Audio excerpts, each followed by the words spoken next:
The following program is a West Tennessee PBS special presentation made possible through the generous financial support of viewers like you. Please visit westtnpbs.org and make a donation today so that we can continue to make local programs like this possible. Thank you.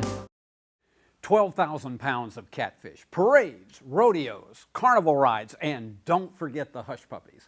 Hello, I'm Seve Beverly. On this edition of Tennessee is Talking, the topic is the 71st annual World's Biggest Fish Fry. How did it begin to what's in store this year in Paris? So, let the conversation begin. That's so cool. And then that's when I said that. The problem with that idea is... Wow, that was amazing. Then I came up with a solution. What was that about? Here's what I think about it. Now we're talking. West Tennessee PBS presents Tennessee is Talking. Let the conversation begin. Thanks for joining the discussion. I'm Seve Beverly, and today we're talking about the one and only world's biggest fish fry in Paris. And joining us are Jennifer Starks and John Casey, who are part of this year's festival. John is general manager, and Jennifer is with the Paris JCs. And so it's great to have you both with us. Thanks for coming. Let's start with an historical question about the world's biggest fish fry. How did this actually start? The roots, we understand, go back to 1938. How did it start? How did we get to where we are today? Okay, yeah, like you said, 1938, it was initially a meal day where farmers from Paris and surrounding areas would come and trade mules and other farm products. And then, it got so big and it was such a community gathering. In 1953, they actually made it world's biggest fish fry. Then, we went on, and then when started growing in 1961, JCs took over, and it's just been growing and evolving ever since. So we talk about the world's biggest fish fry, and that has been the label. When I moved to West Tennessee in 1990, that was one of the first things I was told, you've got to go to the fish fry. Tell us how that festival has evolved over the years and to what it is right now. How did we get to the point that we are now? Well, it was, with the growth of Henry County and everybody, it grew with it. I think initially it was the court square. We had the carnival downtown. Yeah, everything was downtown on our block. And then it just got so large, we ended up having to rent the fairgrounds, have all that, and we've got the parade that goes down the center of the town, and because it's so large now, we had to move everything off the court square. That's what happens so many times when it just gets a little bigger and a little bigger, and it becomes huge. And I know that this has to be something that for the economy of the Paris area, but also for all of West Tennessee, it just brings so many visitors to your area where this is concerned. Jennifer, you're with the JCs. How did they become involved with this event? The chamber back in the 60s it was too big for them, so they went to the JC organization and asked them to take it over.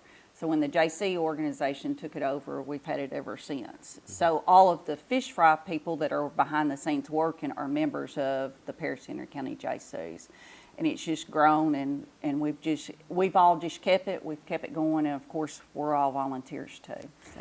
That's the thing, is that so many people don't realize this is an all-volunteer event, and that a lot of you have your regular jobs that you're doing in addition to being the people who are the movers and shakers of the festival. Right. Tell me how do you find the time to do all of this, John? Well, a lot of support from my employer. They're very forgiving because we do spend a lot of time, especially in the months prior to the festival, and we've got a lot of support from the community also with sponsors and the JCs. There's about 30 of us. And we come together every April pretty much to get it done. It is a huge undertaking, and wherever I have been across the Southeast, these events, it's amazing when the communities come together and they all go for one purpose. It's just huge as to how you see what it does for the life of the community as well as just to bring other people in. Now, this year, April the 20th, and of course, we're very happy that we are going to be part of this again this year and carrying the world's biggest fish fry parade right here on West Tennessee PBS. But tell us what is new with this year's event. We're taking debit cards, and you know, before it was all cash or check. We seen that was an issue, so we are accepting debit cards and credit cards. We've got a new website that we're proud of. We're getting up with technology, I guess. worldsbiggestfishfry.org. So Susan Jones PR and they helped us get it going pretty good. We're having a golf cart entry in the parade this year, which I think I'm pretty excited about it. I think it'll be something different, than just cars and floats and horses. So you have really just every year you're looking for something else to add to the flavor of the event. Jennifer, you told us before we went on today about the website itself. When you go to the website, what do you see? Well, on the website, you're going to have a list of the events that we're hosting. And then also you'll have like different tabs you can look and see. You can click on a tab and it'll take you to the parade, and it's going to give you information about the parade. And it's got different pictures out there for us. And this is our first year, so we're growing with it. They've had a lot of patience with us, I think, because none of us have ever set up a website. So this has been a big undertaking for our group. So. Yeah, but that is a major when it comes for people being able to see in advance what to do, where, how to get there, and it's major when you are able to do that.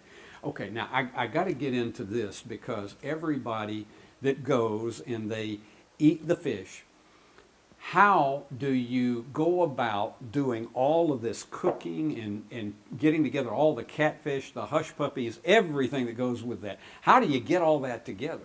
We've got some civil organizations and the Mason Lodge or Masonic Lodge.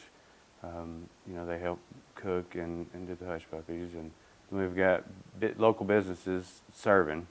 They do all the serving the fish. We've got people waiting in line that want to serve and get their help volunteer. So a lot of community help.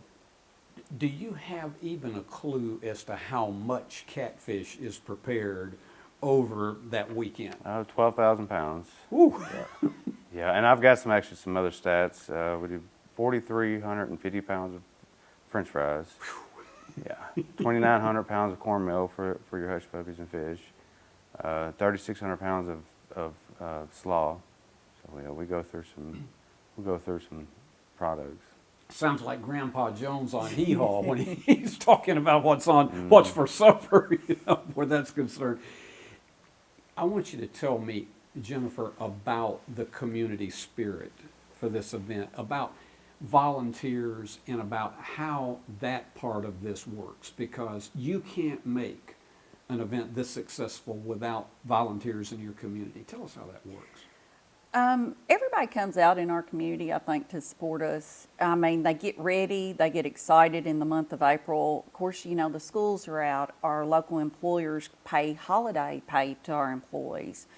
The city gets ready for all of the people that are coming in. Then we've got the county that supports us through their volunteer stuff. They help us keep the lawns mowed and stuff like that, especially going to the fairgrounds outside. And there's a lot of different groups. We start having people wanting to sign up to serve fish in January.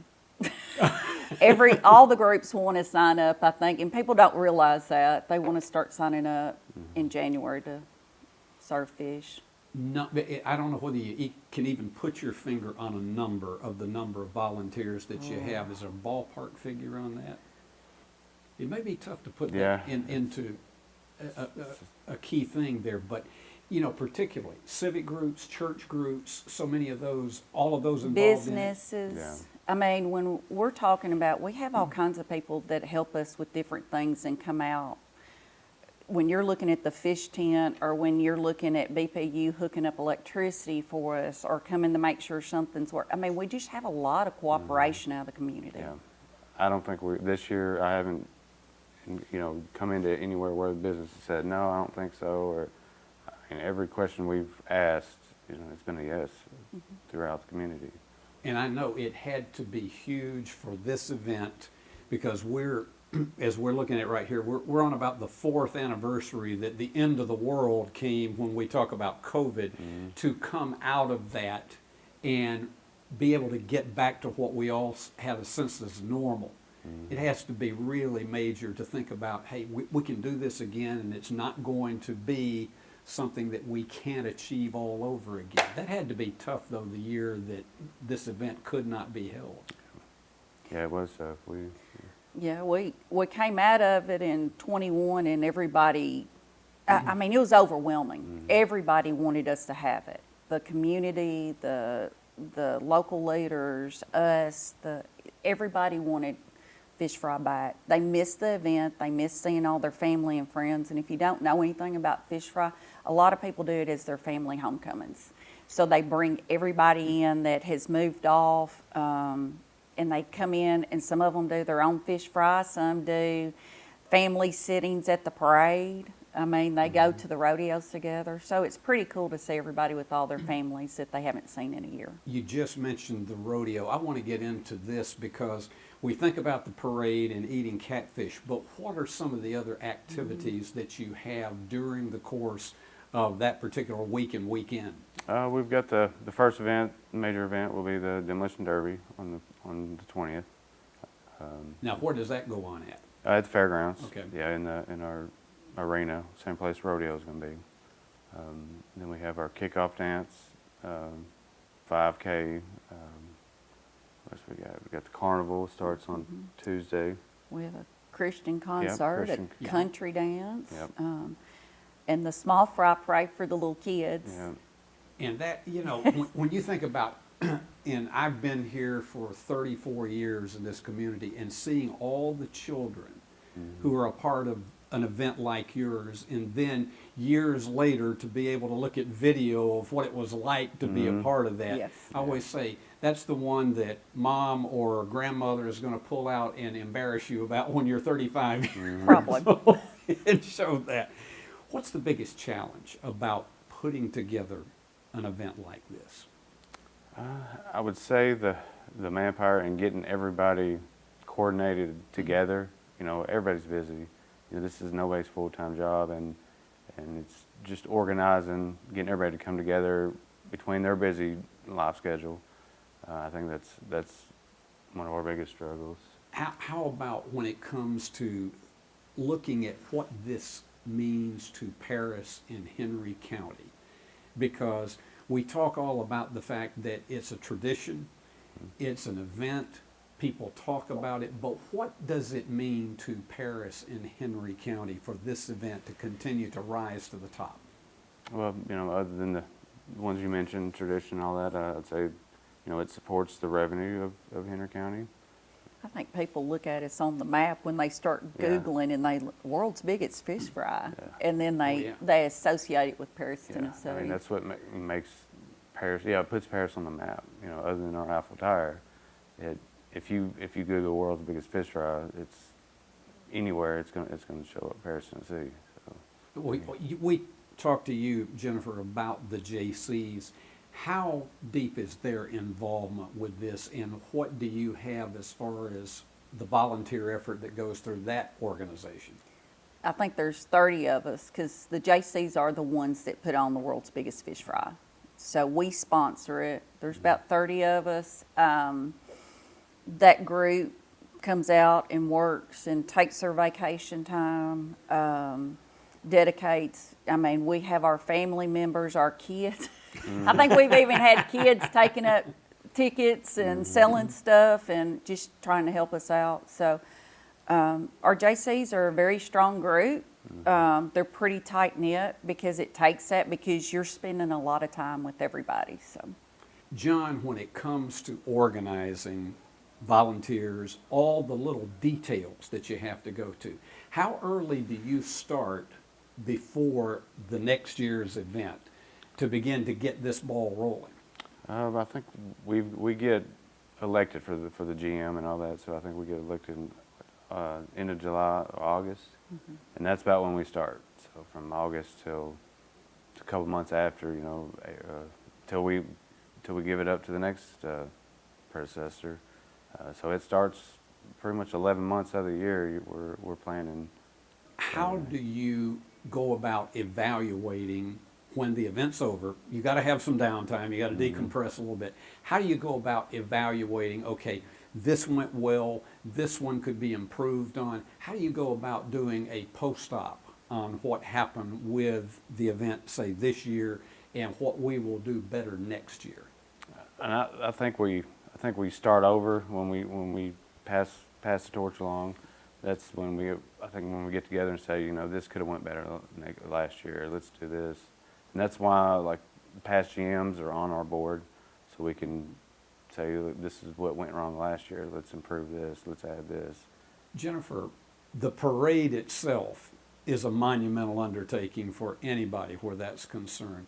How does that all come together, knowing who's going to be in it, getting the floats organized, or all of the cars, the different people who ride in it? How does that come together? Well, to start, our headquarters will open on Saturday, March 30th, correct? All right, so it's going to open, and then we have a headquarters that's open the month of April. So Monday through Friday, people can go up there and sign up to be in the parade. And so they sign up and they have an entry form. They'll have car, float. Some of them are marching groups. Some of them are bands. The new one, of course, the golf carts. And then when we get on the parade route, then we get everybody assigned a number. So y'all sort of see it that way too when you see them coming down the parade route, where y'all can see where they are and who they are. And so we have multiple people of our JC group that's out there organizing the parade, getting it ready to go. Of course, you know, we have the city police and the county police and rescue squads that are helping keep people off the parade routes for us too, because there's like 70,000 last year is the estimate. That's incredible.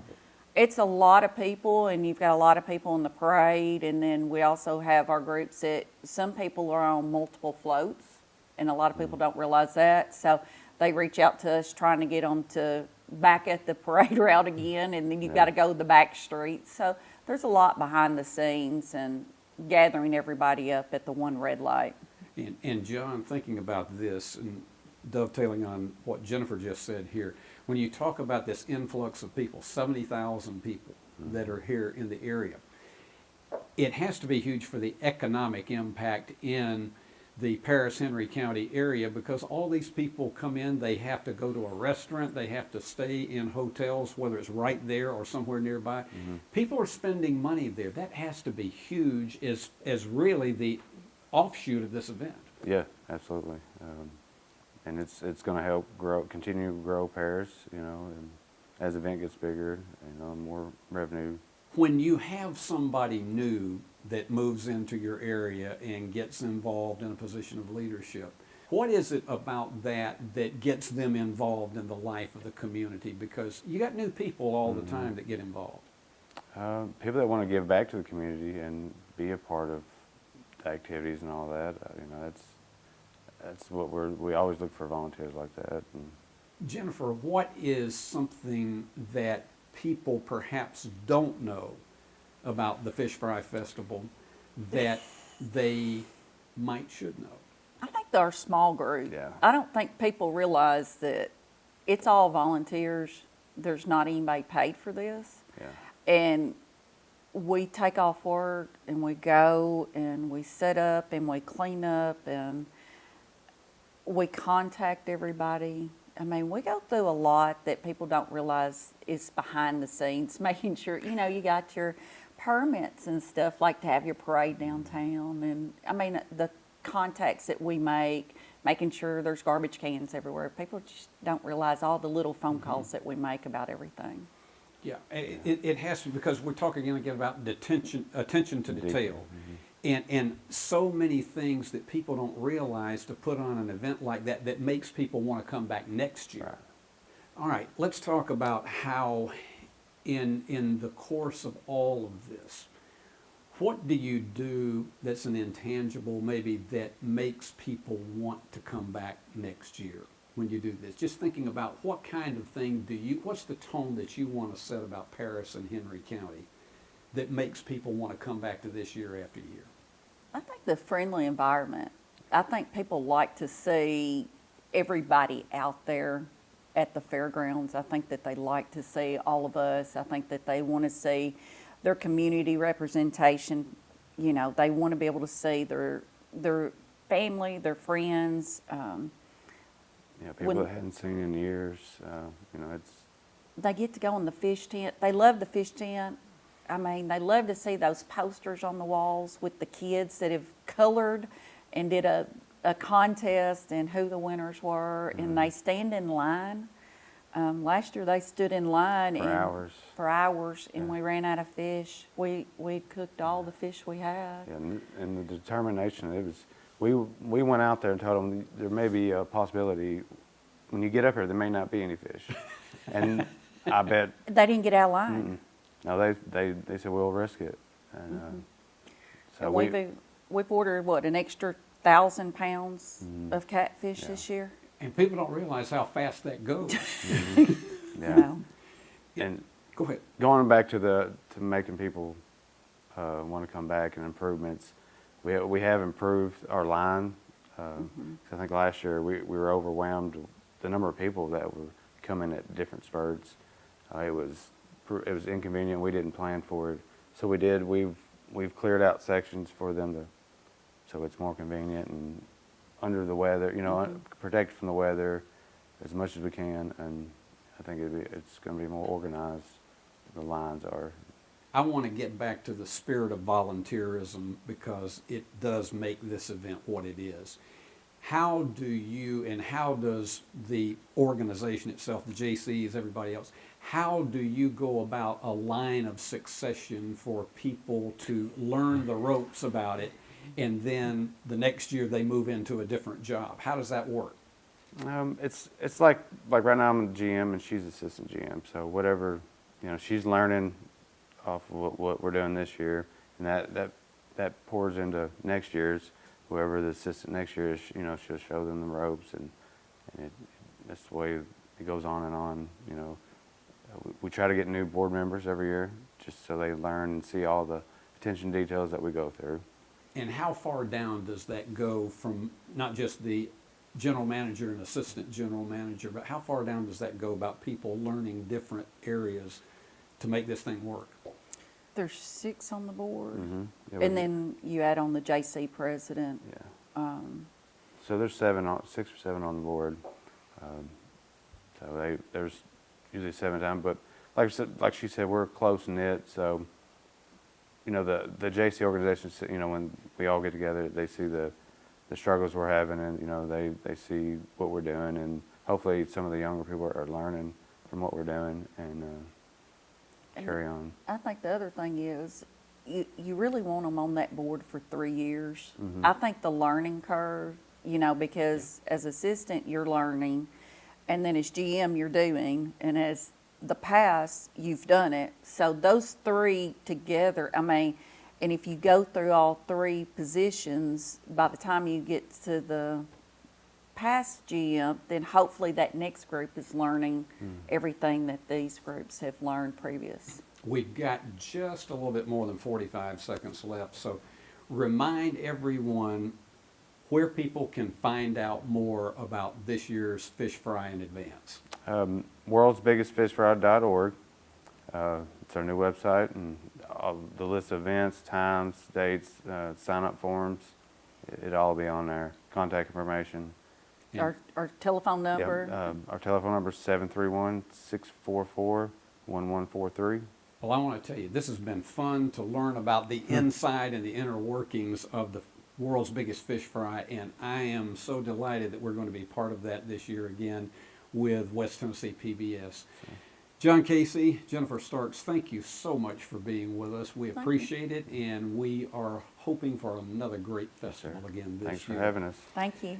And remember, you can stream today's program, Tennessee is Talking, and all local Channel 11 programs on the PBS app, the West Tennessee PBS YouTube channel, and on westtnpbs.org. And you can keep the conversation going by following West Tennessee PBS on social media. I'm Steve Beverly. Thank you for joining us.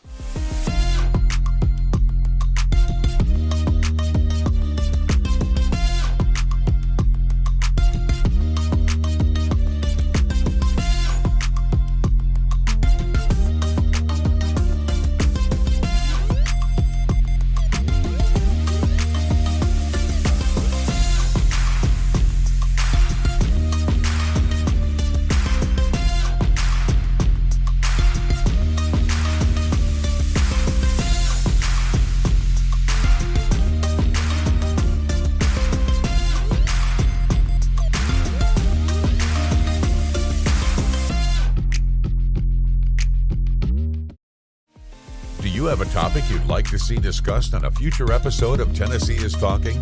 Maybe you want to be a guest and have something to talk about. Send your ideas to tnistalking@westtnpbs.org. Include all your contact information and let the conversation continue.